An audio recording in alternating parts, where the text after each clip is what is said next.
네, 하나님 말씀 보겠습니다. 오늘 우리가 묵상할 하나님 말씀은 요한계시록 21장 1절부터 6절 전반절까지 말씀입니다. 제가 하나님 말씀을 봉독하겠습니다. 또 내가 새 하늘과 새 땅을 보니 처음 하늘과 처음 땅이 없어졌고 바다도 다시 있지 않더라. 또 내가 보매 거룩한 성 새 예루살렘이 하나님께로부터 하늘에서 내려오니 그 준비한 것이 신부가 남편을 위하여 단장한 것 같더라. 내가 들으니 보좌에서 큰 음성이 나서 이르되 보라, 하나님의 장막이 사람들과 함께 있음에 하나님이 그들과 함께 계시리니 그들은 하나님의 백성이 되고 하나님은 친히 그들과 함께 계셔서 모든 눈물을 그 눈에서 닦아주시니 다시는 사망이 없고 애통하는 것이나 곡하는 것이나 아픈 것이 다시 있지 아니하리니 처음 것들이 다 지나갔음이로라. 보좌에 앉으신 이가 이르시되 보라, 내가 만물을 새롭게 하노라 하시고 또 이르시되 이 말은 신실하고 참되니 기록하라 하시고 또 내게 말씀하시되 이루었도다. 아멘. 여기까지 보겠습니다. 오늘로써 6개월 넘게 설교해온 요한계시록 강해를 이제 마치려고 합니다. 요한계시록은 반모섬의 유배 중에 있던 사도 요한이 카타콤 지하교회 성도들을 위로하고 격려하기 위해서 쓴 장문의 편지입니다. 그죠? 편지예요. 이 요한계시록은. 이 편지를 우리는 요한계시록이라고 하는데요. 이 책명이라는 이 편지에 이런 책명이 붙은 것은 요한계시록 1장 1절 말씀에 이제 근거해서 붙여진 책명이에요. 요한계시록 1장 1절 전반절을 볼게요. 예수 그리스도의 계시라 이렇게 시작하잖아요. 보통 많은 그 성경의 이 책들이요, 이렇게 첫 구절에서 그 책명을 따오는 경우가 많아요. 근데 여기 계시라는 단어를 주목해 볼 필요가 있는데, 계시는 헬라어로 아포칼리시스라고 해요. 그 뜻은 뭔가 덮여져 있는 것을 벗기다, 감추어진 것을 드러내 보이다, 이런 뜻이에요. 그런데 이 아포칼리시스라는 이 단어는요, 뭔가 신비한 것을 이렇게 벗겨서 잘 알기 쉽게 설명한다는 계시라는 뜻과 함께 어떤 일을 신비 속에 감추어서 전한다는 묵시라는 뜻을 동시에 갖고 있어요. 그래서 묵시라고 할 때도 우리가 아포칼립스라고 하고요, 계시라는 것도 이제 아포칼립스라고 하는 거예요. 그러니까 이 편지가 만약에 어떤 신비한 사건을 요한이 알기 쉽게 이렇게 회화적 언어로 잘 설명하고 있다면 이게 이제 요한계시록이라고 번역하는 게 맞아요, 책명을. 그런데 만약에 이 편지가 어떤 가까운 미래에 있을 사건을 신비한 이야기 속에 감춰서 전하는 편지라면 이 편지의 책명은 뭐가 돼야 되겠어요? 요한계시록이 아니라 묵시록이라고 번역하는 게 맞죠. 그죠? 근데 우리가 가진 성경은 요한계시록이라고 돼 있어요. 왜 그런가 하면 이 성서 해석학이 이게 발전하기 전까지 교회는 요한이 쓴 이 장문의 편지를요, 종말에 일어날 어떤 신비한 사건을 그림 언어로 표현하는 계시적인 책으로 이해하고 있었어요. 그래서 요한계시록이라고 아주 그냥 책명을 붙인 거. 우리도 또 거기에 따라서 이렇게 번역하고 있는 거고요. 그러나 근래 성서 신학자들은 이 편지가 로마의 임박한 멸망을 조금 다소 황당한 신화 속에 감춰서 전하는 이게 묵시적 성격의 편지라는 것을 이제 하나하나 밝혀내기 시작한 거예요.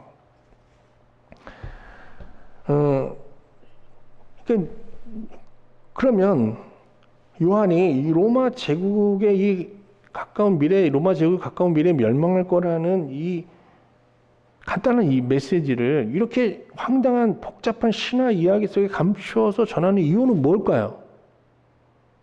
왜 그렇게 전하고 있을까요? 아니, 그것은 뭐 너무 당연한 거예요. 로마 지금 종교를 감시하려 있잖아요. 그 감시를 피해 카타콤 성도들에게 이 편지를 안전하게 전하기 위해서 이런 묵시라는 글쓰기 형태를 빌어서 지금 이 편지를 쓰고 있는 거예요, 요한이. 우리가 이제 쭉 6개월 동안 봤잖아요. 요한이 계시록을 통해서 이 장문의 편지를 통해서 전하고자 하는 메시지가 뭐였어요?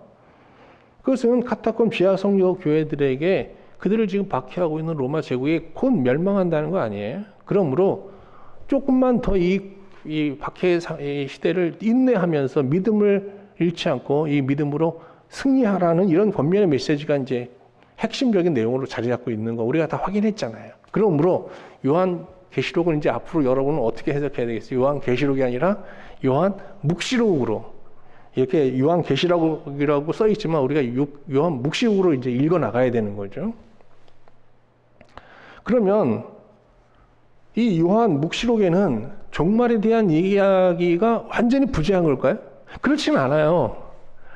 요한은 이 편지의 마지막에 예수 그리스도의 재림과 그 재림 후에 임하게 될 완성된 하나님 나라를 계시하면서 편지를 마치고 있어요. 그러니까 이 종말과 무관한 책은 아닌 거예요, 또 요한계시록이. 오늘 본문에서 요한은 예수님 재림 후에 이 세상은 다 없어졌잖아요. 하나님의 심판을 받아서 그 완전히 없음이 된 이 세상에서 하나님 나라가 어떻게 완성하게 되는지 그 완성의 단계를 이렇게 세 단계로 설명하고 있어요. 첫 번째 단계는 새하늘과 새 땅이 창조되는 겁니다. 새하늘과 새 땅. 그리고 그 새하늘과 새 땅에 거룩한 성, 예루살렘 성이 임하는 거예요. 세워지는 게 아니고요. 이미 세워진 그 거룩한 성이 임하는 거예요. 그리고 세 번째 단계는요.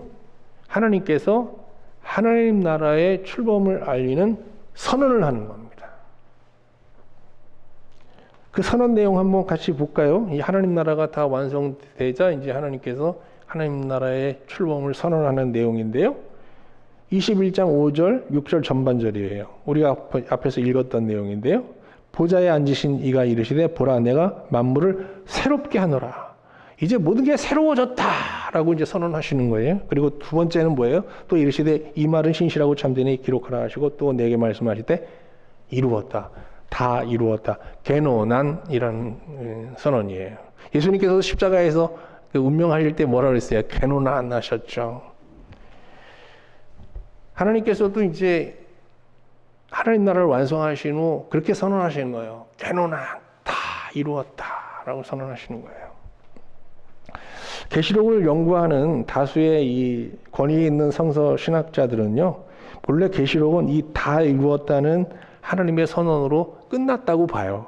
그러니까 6절 전반절에서 계시록은 끝났다는 거예요. 그럼 그 이후의 내용은 뭐냐? 그 이후에는 이제 새 예루살렘을 좀 더 자세히 설명하는 환상 내용이 나오고요.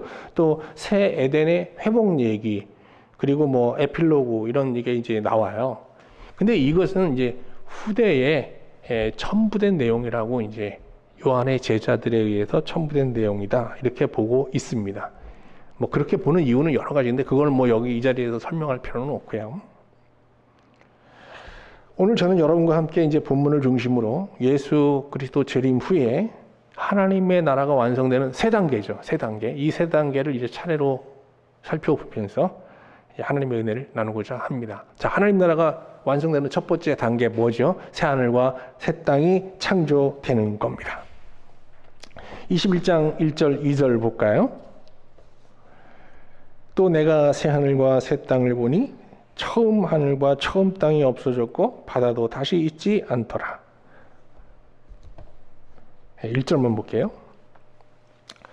이 본절에 우리가 지금 살고 있는 땅과 하늘을 뭐라 그래요? 처음 하늘, 처음 땅이라고 얘기하고 이제 하나님께서 이제 하나님 나라를 완성하시면서 이제 창조하실 하늘과 땅을 뭐라 그래요? 새 땅, 새 하늘이라고 그러잖아요. 여기서 새라는 형용사를 좀 주목해 볼 필요가 있어요. 우리나라는 새로운 하면 형용사 하나밖에 없지만 헬라어에는 이 새로운이라는 형용사가 두 개가 있어요. 하나는 네오스고요. 하나는 카이노스예요. 그 네오스는요. 어떤 형태의 변화를 강조할 때 사용하는 형용사예요. 그러니까 본질은 바뀌지 않고 어떤 형태가 바뀌는 새로움. 이걸 얘기할 때 이제 네오스라는 단어를 써요. 그러면 카이노스는 뭘까요? 이건 완전히 질적으로 완전히 바뀌는 걸 말하는 거예요. 이런 변화를 얘기할 땐 카이노스라는 형용사를 사용합니다. 그러면 여기서 이제 하나님께서 하나님 나라를 완성할 때 먼저 새하늘과 새 땅을 창조하시는데 여기서 새라는 형용사는 어떤 형용사가 쓰였을까요?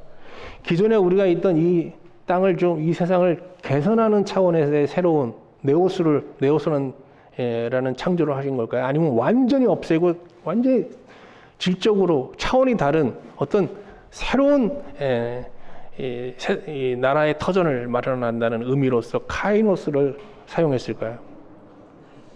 카이노스입니다. 그러니까 장차 완성될 하나님 나라는 이 세상보다 개선된 나라가 아니에요, 여러분.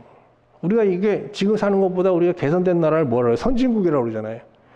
하나님 나라는 최고의 선진국이 아니에요. 꼭 기억하십시오. 이 하나님 나라는 우리가 바라는 선진국이 아닙니다.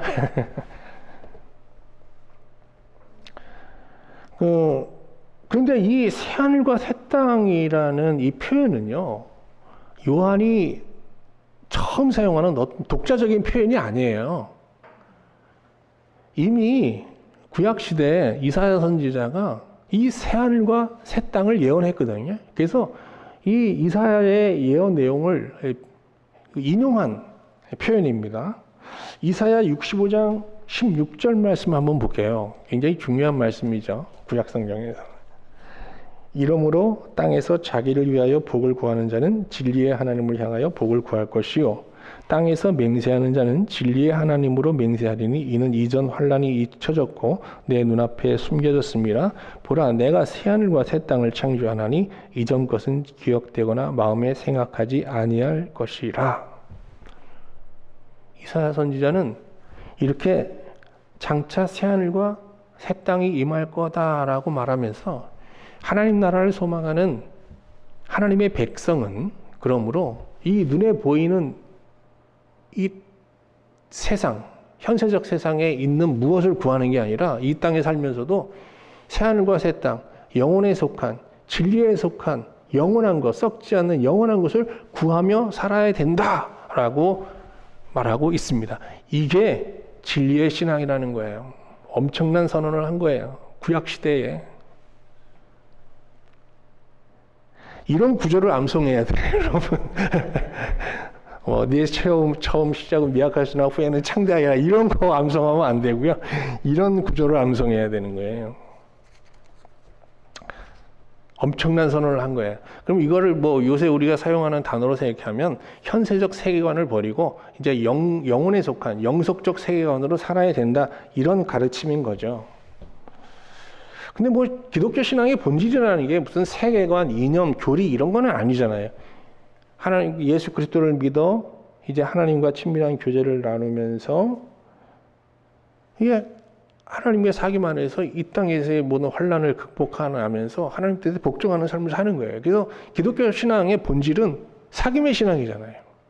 세계관, 교리 이런 게 아니잖아요. 그러나 우리가 이 세계관을 완전히 무시하고 그러니까 현세적 세계관을 계속 유지한 상태에서 고집하는 상태에서 하나님과의 사귐의 신앙을 도모하게 되면요.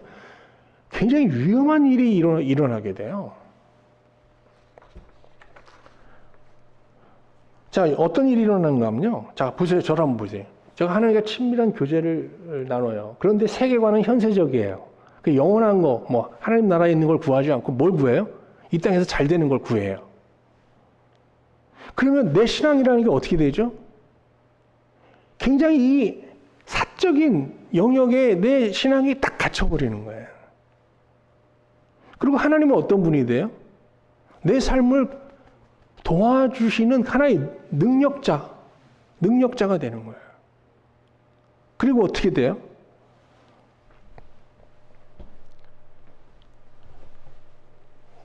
내가 좀 잘 보세요. 이 세상에서도 지금 어떤 힘 있는 자와의 친분 관계를 이용해서 뭔가 이 땅에 공정한 룰을 어기고 뭔가 내가 얻고자 하는 걸 요구해서 얻어내면 이게 뭐가 돼요? 부정청탁이 되잖아요. 이게 처벌받습니다, 여러분. 처벌받아요. 근데 우리가 현세적 세계관을 고집하면서 하나님을 섬기고 사귐의 신앙을 도모하면요, 꼭 이런 부정청탁의 행위와 유사한 신앙생활을 하게 되는 거예요. 왜? 하나님과 이렇게 친밀한 교제를 나누어서 뭐라 그래요? 하나님 사랑해요 막 하다가, 근데 하나님 제가요 뭐 이런 게 좀 필요한데 좀 도와주세요. 할렐루야 믿습니다. 그리고 그걸 또 만약에 받으면 어떻게 돼요? 막 간증하면서 자신의 어떤 신앙을 뭐 과시하면서 이상한 우월의식을 갖고도 살아요. 와, 그러면 세상 사람들이 어떻게 봐요? 기독교 신앙을 조롱해요.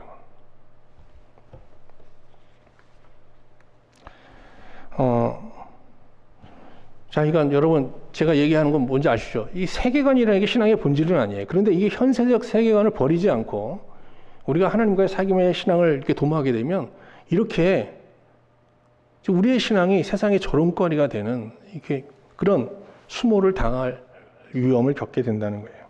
그러면 우리가 이제 세계관이 바뀌었을 때 어떻게 될까요? 이 세상은 없어질 거잖아요. 그러니까 이 세상에 있는 걸 구하지 않고 하나님과 친밀한 교제를 나누면서 우리가 영원한 것, 정말 진리에 속한 것을 이제 구하며 사는 영속적 세계관을 갖고 이제 하나님을 섬기면 어떤 변화가 일어날까요?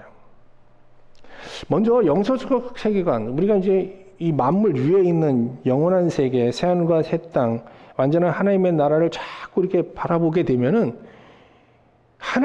우리의 관심사가 하나님의 관심사로 바뀌게 돼요. 우리 눈이 바뀌는 거예요. 관심사가 바뀌는 거예요. 여러분, 우리가 이 세상에 관심을 두고 있는 게 많잖아요. 근데 가장 높이 있는 게 뭐예요? 궁극적 관심사라고 하는 거잖아요. 가장 높은 게. 이 궁극적 관심사가 바뀌는 거예요. 뭐로요? 하나님의 관심사로. 하나님의 궁극적 관심사로 바뀌는 거예요. 하나님의 궁극적 관심사는 뭘까요? 이 썩어져 없어질 세상을 바라보시면서 하나님께서 막 분노도 하시죠. 막 심판하시고자 하죠. 근데 관심이 어디 있어요? 잃어버린 한 영혼에 있는 거예요. 그들을 구원하는 일에 그냥 골몰하시는 거거든요. 구령의 열정인 거예요.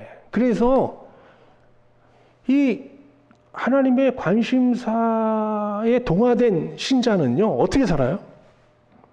하나님과 사귐을 통해서 인생에서 겪는 여러 가지 고난과 시험을 극복하고 물리치면서 또 그 안에서 기쁨을 구하면서 동시에 어떻게 해요? 하나님처럼 말이죠. 한 영혼을 구원하는 일에 자기 남은 인생을 던지면서 하는 거예요. 던지면서.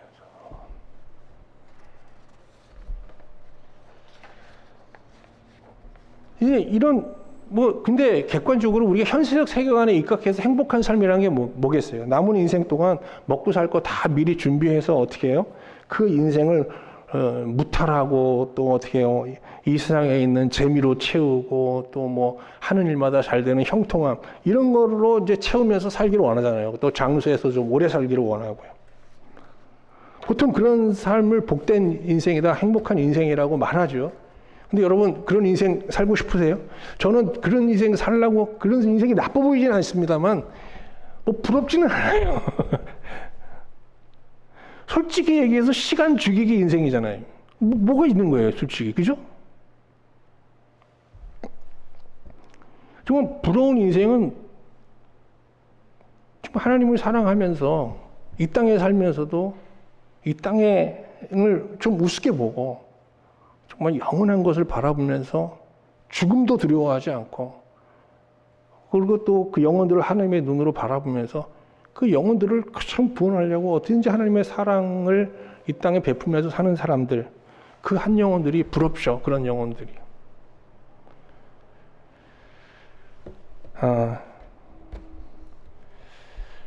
우리 성도님들이 제가 부러워하는 그런 인생을 다 살았으면 좋겠고요. 여러분도 제가 그런 인생을 살았으면 좋겠죠. 목회하면서 잘 먹고 잘 사는 인생을 사는 걸 바라지는 않죠. 자, 이제 하나님 나라의 두 번째 단계, 하나님 나라가 완성된 두 번째 단계 볼까요? 두 번째 단계는 이 새하늘과 새 땅이 이제 창조됐잖아요. 그 위에 거룩한 성, 새 예루살렘 성전이 임하는 거예요. 성전이 임하는 거예요. 2절 말씀 볼게요. 또 내가 보매 거룩한 성 새 예루살렘이 하나님께로부터 하늘에서 내려오니 그 준비한 것이 신부가 남편을 위하여 단장한 것 같더라. 여러분, 성전의 존재 이유가 뭐예요? 성전이 존재하는 이유가 뭐죠? 하나님을 모시는 거예요. 하나님이 거하시는 곳이잖아요. 솔로몬은 하나님을 모시기 위해 예루살렘에 정말 그의 가진 모든 지혜를 다해서 정말 그 불가사의한 그런 성전을 지어드렸어요. 그죠? 모든 사람들이 보면서 그냥 탄성을 질렀죠. 근데 그 솔로몬이 지은 성전에 하나님이 계셨나요? 안 계셨나요? 네? 계셨어요. 계시겠다고 약속하셨어요. 열왕기상 9장 3절 보면요. 여호와께서 그에게 이르시되 내 기도와 내가 내 앞에서 간구한 바를 내가 들었은즉 나는 내가 건축한 성전을 거룩하게 구별하여 내 이름을 영원히 그곳에 두며 내 눈길과 내 마음이 항상 거기에 있으리니 그랬어요. 특히 이제 성전 안에는 성소와 지성소가 있잖아요. 그 지성소 안에는 뭐가 있어요? 법궤가 있죠. 법궤 그 뚜껑 위에는 뭐가 있어요? 천사들이 이렇게 있잖아요. 그 천사들 사이에 하나님의 영광이 머물러 있게 하겠다 그런 거예요. 그러니까 그 언약궤 상자잖아요. 그냥 나무 상자예요. 황금으로 이렇게 도구만. 그 나무 상자는 이 땅에 존재하는 하나님의 보존하는 그런 의미를 갖는 거예요. 그러니까 하나님은 그 성전 전체에 있는 게 아니라 특히 그 지성소 안에 그 법궤 위에 계신 거예요. 그래서 당시에 그 솔로몬 성전에 하나님이 우리가 거하셨다라고 볼 수 있는 거죠. 그런데 이스라엘 백성들은 하나님을 모신 이 예루살렘 성전에서요, 하나님과 함께 이제 우상을 섬기게 됩니다. 왜? 하나님을 섬기면 하나님 영혼에 속한 것, 진리에 속한 것만 구해야 되잖아요. 근데 우상들은 어떻게 현세적인 복을 막 주는 신들이 있단 말이에요. 그러니까 그 복도 받고 이 복도 받고 싶었던 거예요. 그래서 하나님과 더불어서 여러 가지 하여간 이 가나안의 그런 신들을 몰래 숨겨서 모시고 또 동시에 우상 숭배 죄를 범하고 있었던 거죠. 하나님이 어떻게 하겠어요, 이게? 이런 가지간 예배를 받으실 수가 없잖아요. 그래서 이 성전을 떠나시게 됩니다. 시편 78편 59절 60절 보면요. 하나님이 들으시고 분내어 이스라엘을 크게 미워하사 사람 가운데 세우신 장막 곧 실로의 성막을 떠나시고. 이 구약 성경은요. 하나님께서 성전에 머무셨다가 떠나시는 얘기가 참 많아요. 시내산에서도 장막에 하나님이 계셨죠. 그러다가 또 어떻게 해요? 떠나세요. 그들이 또 이제 실로에다가 이제 또 이렇게 성막을 만들고 거기 하나님을 모시는데 거기서도 어떻게 해요? 떠나세요 또. 왜? 그들이 가증하게 하나님을 섬김으로. 솔로몬 성전에도 거하셨다가 또 어떻게 해요? 그들이 가증하게 하나님을 섬기니까 또 떠나시는 거예요. 이렇게 떠나면 아까 말씀드린 대로 그 하나님의 보좌로 간주되는 이 언약궤는 어떻게 되는 거예요? 언약궤는 그냥 종교적인 의미를 가진 그냥 나무 상자가 되고 마는 거예요. 그냥 상자예요, 상자. 한번 볼까요? 예레미야 3장 16절에서 예레미야 선지자가 이렇게 말합니다. 여호와의 말씀이니라 너희가 이 땅에서 번성하여 많아질 때는 사람들이 여호와의 언약궤를 다시는 말하지 아니할 것이요 생각하지 아니할 것이요 기억하지 아니할 것이요 찾지 아니할 것이요 다시는 만들지 아니할 것이며. 예루살렘 성전에 있는 모든 그 선전 기구들은요, 법궤까지도 다 하늘에 있는 그 완전한 성전을 이렇게 상징적으로 보여주는 그림자 같은 것이잖아요. 하나님의 영광이 그 위에 머물러 있을 때 그것들은 하늘의 성전을 지시하는 역할을 합니다. 근데 하나님의 영광이 떠나면 어떻게 되는 거예요? 그건 그냥 종교적 도구가 되는 거예요. 사람을 속이는 종교적 도구가 되는 거예요. 보이는 성전도 마찬가지예요. 일시적으로 그곳에 하나님의 영광이 머물 수 있어요. 그러나 그 성전은 완전히 온전하게 하나님을 모시는 것이 사실 불가능하죠. 자, 지금 우리 현존하는 성전 중에서 가장 아름답고 웅장한 성전은 어딜까요? 뭐 로마 성당 아니겠어요? 제가 가보진 않았습니다만 거기 하나님의 영광이 있을까요, 없을까요, 여러분? 제가 거기 가면 하나님의 영광을 맛볼 수 있다 그러면 제가 비록 지금 경제적으로 여유가 없지만 가겠죠. 1년에 한 번씩 꼭 갈 거예요. 왜? 하나님의 영광을 맛보기 위해서. 가보진 않았습니다만 제 친구가 갔다 와서 이런 말을 하더라고요. 그 로마 성당에 들어가서 2번 눈물을 흘렸대요. 하나는 그 예술성에, 어마어마한 예술성에 압도되어 눈물을 흘렸고, 감동의 눈물을 흘렸고, 또 하나는 거기 하나님의 영광이 없음을 보면서 너무 슬퍼서 울었다고 그러더라고요. 그래서 안 갑니다. 친구의 간증을 듣고. 아니, 뭐, 기회가 있으면 가볼 수도 있겠죠. 뭐, 꼭 굳이 안 갈 필요는 없습니다만.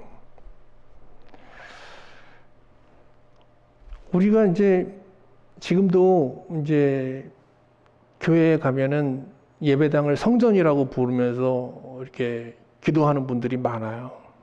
뭐, 성전은 성전인데, 보이는 성전이죠. 이 보이는 성전에 하나님의 영광이 머물게 하는 게 뭐 교회의 역할이겠지만, 사실 예수님은 이 땅에 오셔서 보이는 성전 예루살렘을 허물면 내가 사흘 만에 성전을 짓겠다고 선언하셨잖아요. 예수님이 정말 우리 공동체 안에 주고 싶었던 성전은요, 보이는 성전은 아니에요. 보이지 않는 무형의 성전, 심미적인 성전인 거죠.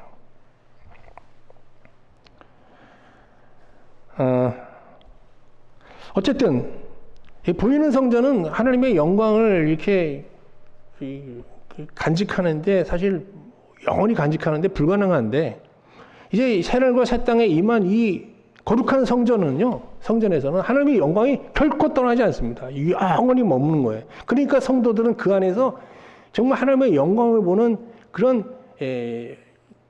정말 기쁨의 삶을 이제 영원히 만끽하게 되는데요. 요한은 성도들이 이 거룩한 성 새 예루살렘에서 하나님의 영광을 보며 살게 되는 이 복된 삶을 이렇게 노래합니다. 참 아름다운 구절인데요. 3절, 4절 말씀 보겠습니다. 내가 들으니 보좌에서 큰 음성이 나서 이르되 보라, 하나님의 장막이 사람들과 함께 있으며 하나님은 그들과 함께 계시리니 그들은 하나님의 백성이 되고 하나님의 친히 그들과 함께 계셔서. 그러니까 하나님과 성도들 간의 이 언약 관계가 완전히 하나가 되는 거예요. 여기에 방해하는 세력이 아무도 없어요. 자, 그 다음에 4절 보면요. 모든 눈물을 그 눈에서 닦아 주시니 다시는 사망이 없고 애통하는 것이나 곡하는 것이나 아픈 것이 다시 있지 아니하리니 처음 것들이 다 지나갔음이로라. 이 성전에는 3가지가 없어요. 뭐가 없죠? 사망이 없어요. 또 하나 슬픔이 없어요. 아픔이 없어요. 그리고 뭐만 있어요? 하나님으로 인한 기쁨이 차고 넘쳐요. 우리가 좀 여러분 그냥 말로 이렇게 글자로 보기만 해도 막 흥분되고 기쁘지 않으세요? 이 하나님 나라가 우리의 미래, 우리 인생의 끝에서 기다리고 있어요. 예배 놓고 계세요. 그러면 이 새하늘과 새 땅에 임하는 이 성전, 이게 지은 게 아니잖아요. 이미 지어진 성전이에요. 그럼 이 성전은 누가 언제 지은 걸까요? 예수님이 요한복음 2장 19절에 보면 이런 말씀을 하셨잖아요. 예수께서 대답하여 이르시되 너희가 이 성전을 헐라 내가 사흘 만에 다시 일으키리라 그랬어요. 이 성전은 예수님이 지으신 거예요. 어떻게 해요? 예수님이 십자가에 죽고 부활하심으로 지으신 거예요. 자신을 믿음으로 자신의 죽음과 부활에 참여한 모든 성도들의 어디에요? 마음속에 이 성전을 지으시는 거예요. 그리고 어떻게 해요? 우리 성도들이 서로 이렇게 서로의 죄를 고백하고 하나님의 긍휼을 구하는 이 교회라는 공동체 속에 이 보이지 않는 무형의 성전을 지으신 거예요. 그래서 이 무형의 성전을 뭐라고 그러는 거예요? 뭐라 그래? 에클레시아, 교회라고 하는 거예요. 여러분 잘 들어보세요. 교회라는 단어는요, 신자들의 그러니까 부하고 모이세요. 그래서 모였어요. 그래서 이렇게 모인 공동체, 이걸 에클레시아, 교회라고 하는 거예요. 건물이 아니에요. 진리의 복음을 듣고 모인 사람들, 그래서 그 진리 안에서 교제하는 공동체가 바로 교회인 거예요. 그게 뭐예요? 예수님이 지으신 무형의 성전이에요. 거기에 하나님의 영광이 가득한 거예요. 우리가 서로 교제를 해도 그래요. 한 서너 사람이 모여서 누가 자기 죄를 고백해요. 그럴 때, 형제님, 저도 사실 그런 부정함을 갖고 있어요. 그러고 또 고백해요. 그러면서 서로를 불쌍히 여기면서 정말 하나님의 긍휼을 구해요. 그런 고백과 하나님의 긍휼을 구하는 자리에는요, 어김없어요. 엄청난 눈물을 쏟으면서 서로 손을 잡고 기도하게 되는데 거기에는 하나님이 임해요. 그리고 그 앞에는 뭐 눈물, 콧물을 닦은 휴지가 가득하지만 딱 일어나면요, 엄청난 자유와 기쁨이 오거든요. 그게 뭐예요? 하나님 나라의 기쁨이에요. 이게 뭐예요? 예수님이 지으신 성전이에요. 무형의 성전이에요. 우리 골방에서도 그런 성전을 경험할 수 있어요. 신자가 말씀을 묵상할 때 그 말씀 속에서 우리의 어떤 숨겨졌던 어떤 부정함이 다 드러나잖아요. 엄청난 고통과 두려움에 떨게 돼요. 그러나 그 두려움 속에 계속 머물면서 하나님의 긍휼을 구하고 하나님의 자비를 구할 때 하나님께서 우리를 십자가, 예수 그리스도의 십자가의 피로 우리를 죄를 사하면서 우리를 안아주시는데요. 그때 엄청난 자유와 위로와 평안을 누리게 되죠. 이게 바로 뭐예요? 성전인 거예요. 예수님이 지으신 무형의 성전인 거예요. 예수님은 이 무형의 성전에 하나님의 영광이 늘 가득하기를 기도하셨어요. 요한복음 17장 24절 말씀이에요. 참 은혜로운 기도입니다. 아버지여, 내게 주신 자도 나 있는 곳에 나와 함께 있어. 어디예요? 성전이에요, 성전. 아버지께서 창세전부터 나를 사랑하심으로 내게 주신 나의 영광을 그들로 보게 하여 주시기를 원하옵나이다. 그러니까 우리가 어떤 성도들과 모이셨을 때, 또 골방에 들어가서 말씀을 묵상할 때 주님은 어떻게 기도하고 계세요? 우리가 이 교제를 통해서 뭘 보기를? 하나님의 영광을 보기를. 우리가 골방에서 말씀 앞에서 씨름하면서 기도할 때 우리가 하나님의 영광을 볼 수 있기를 계속 중보하시는 거죠. 어디서? 하나님 보좌 우편 안에서.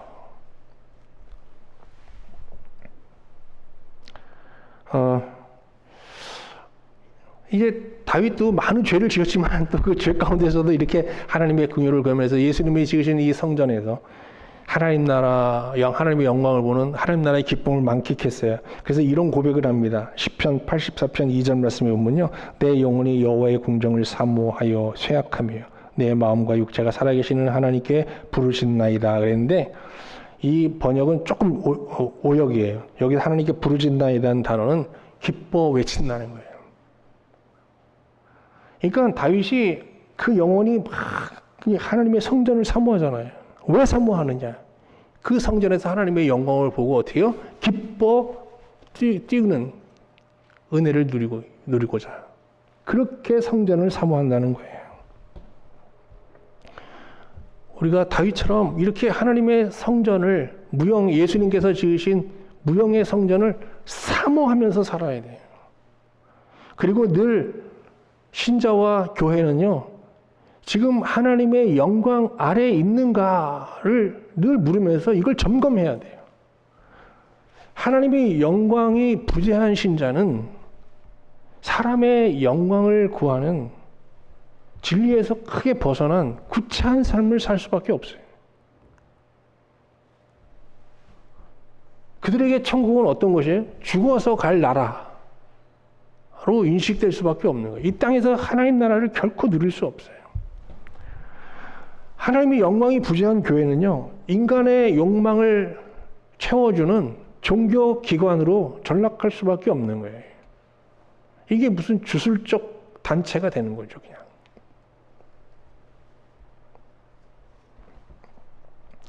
자, 이제 마지막, 이제 하늘 나라가 어떻게 임했어요? 새하늘과 새 땅이 창조되고 그 위에 거룩한 성, 새 예루살렘이 임했어요.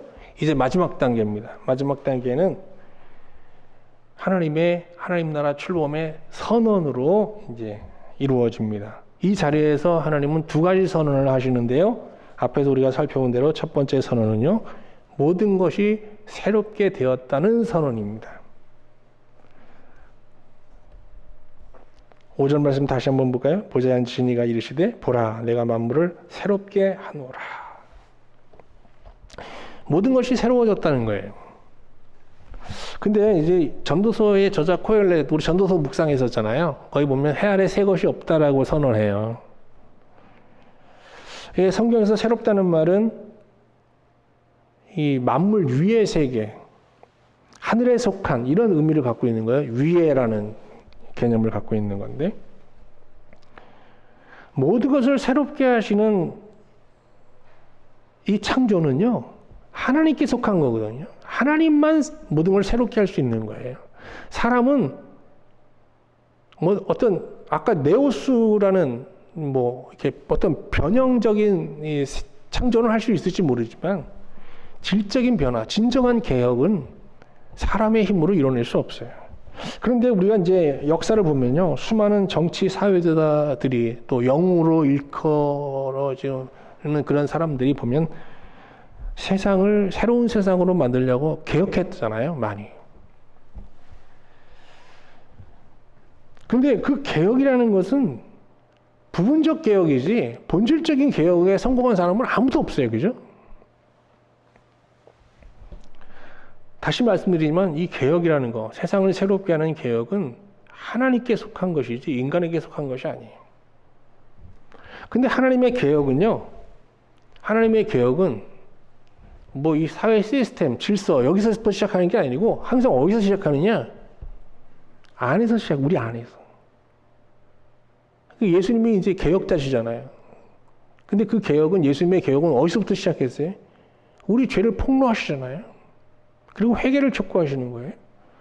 바로 우리 신자들의 내면에서부터 하나님의 개혁은 시작되는 거예요. 이 개혁이 언제 완성돼요? 역사의 끝, 완성된 하나님 나라에서 완성되는 거예요. 지금도 그러니까 우리는 어떻게 했어요? 우리 안에서는 개혁이 진행되어야 하는 거예요. 그런데 많은 사람들이 자기 안에서의 어떤 개혁을 완료된 것으로 생각하는 사람들이 있어요. 제일 많은 게 뭐예요? 예수 믿고 변화됐다고. 어떻게 변화됐냐? 술, 담배 끊었다. 정말 저는요, 뿐만 아니라 전 도박도 끊었다. 뭐 중독도 끊었다. 근데 그거는요, 굳이 예수님 안 믿고도 끊을 수 있는 거예요. 그 정도 개혁에서 그걸 하찮다는 게 아니에요. 그 개혁이, 우리의 개혁이 거기서 끝나서는 안 되는 거죠. 계속 진행돼야 돼요. 어디까지요? 하나님과의 언약 관계가 완전 어떤 방해도 없이 완전히 체결져서 하나님의 영광 아래 온전히 거할 때까지. 근데 그건 언제 이루어져요?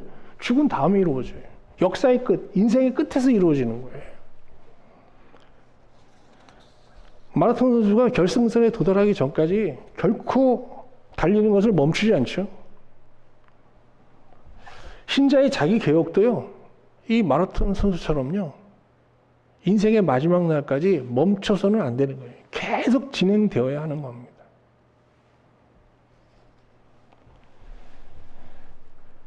이게 어떤 신자의 자기 개혁이라는 게 초신자의 몫이 아니고요.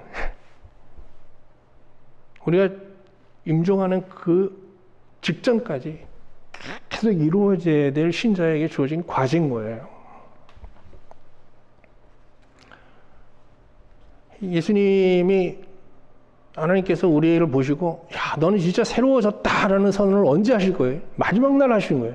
너는 이제 이 땅에서 우리 보고, 야, 이제 넌 됐다, 그런 말 안 하세요.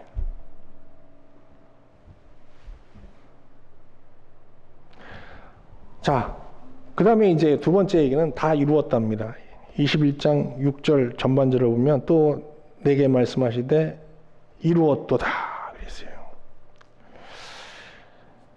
요한이 본 환상은 누구도 거스를 수 없는 이미 정해지고 집행되는 하나님의 뜻입니다. 여기서 말씀하시는 이는 알파와 오메가요, 처음과 마지막이신 하나님이에요. 역사의 시작은 하나님의 창조로 시작됐어요. 그럼 역사의 마지막은 어떻게 끝납니까? 마지막은 이중적으로 끝나요. 신자에게는 어떻게 끝나요? 하나님 나라로 끝납니다. 그런데 하나님 나라를 부정하고 온전히 그냥 세상 나라, 현세적 세계관에 갇혀 살았던 사람들은 불못에 던져지는 둘째 사망으로 그 역사가, 인생이 종결되게 됩니다. 여기서 뭐 불못에 던져지는 둘째 사망이라는 것이 구체적으로 뭐 지옥이라고 얘기할 수도 있겠지만 어떤 삶인지는 뭐 자세히 알 수 없습니다. 성경은 하나님 나라에서의 삶에 대해서는 비교적 상세히 얘기하지만 하나님 나라에 들어가지 못하는 불못에 던져지는 둘째 사망에 대해서는 이제 자세한 설명을 하고 있지 않기 때문이죠. 자, 우린 이제 신자로서 지금 이 세상을 살아가고 있습니다. 이 땅에 살면서 우리가 비록 처음 땅과 처음 세상 하늘 아래서 살고 있지만 이 세상이 없어질 것을 바라보면서 늘 새하늘과 새 땅을 바라보면서 살아야 되겠죠. 아울러서 우리 신자들은 이 땅에서 예수님께서 만드신 하나님의 성전 안에 거하면서 하나님의 영광을 하나님 나라에서 맛볼 그 하나님의 영광을 미리 맛보는 삶을 살아야 되겠고요. 나아가 우리의 관심사가 한 번에는 안 되겠지만 점진적으로 정말 하나님의 관심사로 바뀌어서 우리도 하나님처럼 한 영혼을 구원하는 일을 가장 소중한 일로 여기면서 거기에 남은 인생을 던지며 살아야 할 것입니다. 그리고 아울러서 우리의 자기 개혁을 멈춰서는 안 되겠죠. 이렇게 살 때 우리의 인생의 끝에는 뭐가 기다리고 있습니까? 하나님 나라. 그 나라가 우리를 기다리고 있습니다. 우리의 인생은 하나님 나라로 끝나게 될 것입니다. 이것으로서 요한계시록 강의를 마치도록 하겠습니다.